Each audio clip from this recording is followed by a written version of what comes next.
जय हिंद। इस वीडियो में हम समझते हैं कि उल्का पिंड क्या होता है और रात में हमें टूटते हुए तारे क्यों दिखाई देते हैं और कब ऐसा वक्त आएगा जब हमारे लिए दिन 24 घंटा का न होकर 30 घंटे का दिन हो जाएगा और कौन सा ऐसा उल्का पिंड था जिसने इस दुनिया से डायनासोर का अंत ही कर डाला। आखिर वो कैसे अंत हो गया डायनासोर इस पृथ्वी से। देखिए, सौर मंडल में जो होता है ना, सूरज से सबसे नजदीकी जो तारा है वो तारा बुध है, इसे हम लोग मरकरी कहते हैं। उसके बाद शुक्र यानी वीनस है। थर्ड नंबर पे हम आते हैं अर्थ यानी पृथ्वी। इसके बाद मंगल आता है। मंगल के बाद बृहस्पति। मंगल और बृहस्पति के दोनों के ऑर्बिट के बीच, इनके कक्षाओं के बीच ग्रहों के छोटे छोटे टुकड़े हैं सब। इन टुकड़ों को हम क्षुद्र ग्रह या एस्टेरॉइड कहते हैं। ये सौर मंडल पे बहुत ज्यादा इफेक्ट डालते हैं ये एस्टेरॉइड। ये एस्टेरॉइड भी सूर्य का चक्कर लगाते हैं, लेकिन कभी कभी क्या होता है, ये आपस में टकरा जाते हैं। आपस में टकराने से इनका डायरेक्शन बदल जाता है और मंगल इन्हें अपनी ओर खींच लेता है, इन्हें आकर्षित कर लेता है मंगल अपनी ओर गुरुत्वाकर्षण के कारण। लेकिन मंगल भी क्या है, गतिशील है। तो मंगल आकर्षित करने के बाद अपने यहां से उठ के चला जाता है, क्योंकि ये गति कर रहा है। मंगल उठ के यहां चला गया। अब ये बकलोलवा जो है ये आपका यहां से सीधे आके गिर जाता है पृथ्वी पर। तो ये जो क्षुद्र ग्रह जो मंगल और बृहस्पति की कक्षा में था, आपस में टकराने और दिशा भटकने और साथ ही साथ मंगल के गुरुत्वाकर्षण द्वारा खींच लेने के कारण ये कहां चलाता है, इस डायरेक्शन में, और पृथ्वी से अपनी ओर खींच लेती है। तो इसे कहते हैं हम लोग उल्का पिंड।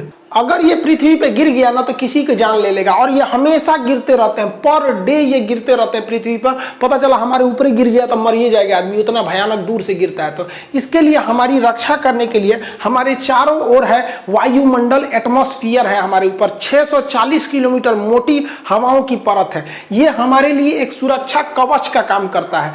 ये अगर नहीं रहता तो हम सब मर जाते हैं। जब कभी भी क्षुद्र ग्रह वायुमंडल में प्रवेश करता है तो इस पर हवाओं का फ्रिक्शन इतना ज्यादा लगता है, इतना ज्यादा, आप ऐसे ही अंदाजा लगाइए ना, खूब स्पीड ट्रेन चल रही है, उसमें से सर बाहर निकलिए, कितना हवाओं का दबाव लगेगा खूब स्पीड में। इसीलिए तो एरोप्लेन में एरोप्लेन की खिड़की खुलती नहीं है, नहीं तो कोनो बाहर मुड़ी निकालेगा, फेंका जाएगा, इतना तेज घर्षण लगती है। बुलेट ट्रेन में से आप बाहर नहीं झांक सकते, इतनी स्पीड रहती है। और इन लोग की तो स्पीड हजारों किलोमीटर रहती है, जिस वजह से ये घर्षण होने लगता है और इसका टेम्परेचर हो जाता है 1500 से लेके 3000 डिग्री सेल्सियस, जिस कारण ये जलने लगते हैं। और ये जलते हुए टुकड़े को हम कहते हैं उल्का। ये जल के ऊपर ही खत्म हो जाते हैं। लेकिन किसकी कुछ ऐसे उल्का होते हैं जिनका साइज बड़ा होता है और पूरी तरह जले बिना ही ये पृथ्वी पर आके धमाक से गिर जाते हैं, जिन्हें हम उल्का पिंड कहते हैं। ये जब पृथ्वी के वायुमंडल में एंट्री करते हैं तो पूरी तरह से जलने लगते हैं। ये जहां गिरते हैं वहां भीषण तबाही लेके चले आते हैं। तो ये बहुत ज्यादा जरूरी है।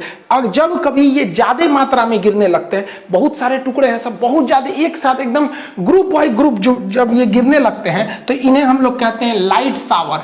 लाइट शावर से क्या होता है, बहुत सारी रोशनी होने लगती है। ऐसी घटना अगस्त 2017 में हुई थी, जब भारत में चोटी कटुआ का हल्ला हुआ था कि कोई आ रहा है महिलाओं का चोटी काट के चला जा रहा है। उसी समय एक और हल्ला हुआ था कि अगस्त के महीने में एक ऐसा दिन आएगा 11 अगस्त जब रात ही नहीं होगा। ऐसा नहीं था, रात होता, लेकिन उस समय घटना क्या होने वाली थी, लाइट शावर होने वाली थी। ये बहुत सारे छोटे छोटे उल्का पिंड गिरने वाले थे और जब वो जलने लगते तो एक रोशनी होता, बहुत बड़ा रोशनी नहीं होता, लेकिन उसे लाइट शावर कहते थे। और इसे व्हाट्सएप पर ऐसा फैलाया गया जैसे लग रहा था कि रात ही नहीं होगा। रात हुई थी, बस हल्का सा रोशनी हुआ था। अफ्रीका के साइड में यह घटना देखने को मिली थी। जैसे ये वायुमंडल में प्रवेश करते हैं तो ये जलते हुए दिखाई देते हैं, जिन्हें हम टूटता हुआ तारा कहते हैं। ये देख रहे हैं ना, ऐसे गिरता है यहाँ पे, रात में आप भी देखे होंगे टूटता हुआ तारा, ये उल्का रहता है। इसे शूटिंग स्टार के नाम से जाना जाता है। आप रात के समय इस तरह से शूटिंग स्टार टूटता हुआ तारा देखे होंगे। लोग कहते हैं इसको देख के मन्नत मांगिए ना तो कुछ पूरा हो जाता है। स्टूडेंट लाइफ में लड़का सब मन्नत कौन सी मांगता है सर,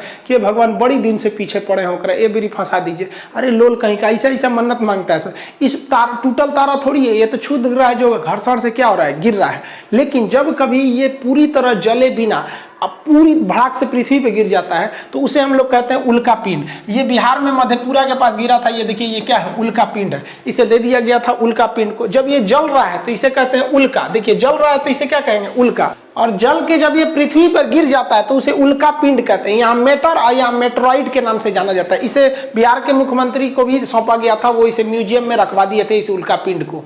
वर्तमान समय में जिस पृथ्वी पर हम रह रहे हैं उस पर कभी डायनासोरों का राज था। अगर वो नहीं मरते तो हमारे जीने के लायक पृथ्वी नहीं होती। तो आज पृथ्वी हमारे जीने के लायक है इसी उल्का पिंड के कारण है। इसका नाम था इजिप्टा। ये बहुत ही दूर से आ रहा था। ये इजिप्टा मंगल और बृहस्पति की कक्षा में था और आपस में टकराने से इसका डायरेक्शन बदला, मंगल खींच के आगे चला गया और ये सीधे आके गिरा था पृथ्वी के ऊपर। आप यहाँ देखेंगे तो ये उल्का पिंड आ रहा है, यहाँ पे गिरेगा तो इसके कई टुकड़े इधर हवा में बिखरेंगे और पूरे पृथ्वी पर ये भूचाल ला के रख देगा ये उल्का पिंड। ऐसी ही घटना हुई थी जब डायनासोर खत्म हुए थे, ये हवा में पूरा फैल गया था। ये आज से लगभग 6 करोड़ साल पहले ये इजिप्टा नामक इतना बड़ा उल्का पिंड गिरा और इसने पूरी पृथ्वी का स्वरूप ही बदल दिया। ये वर्तमान मैक्सिको के पास गिरा था। जो मैक्सिको जो देख रहे हैं यहाँ पर, ये मैक्सिको की खाड़ी के पास वर्तमान समय में गिरा था और पूरी तरह से तबाही ला दिया था। यह जैसे ये पृथ्वी पर गिरा इतना बड़ा था कि ये जल के खत्म ही नहीं हुआ।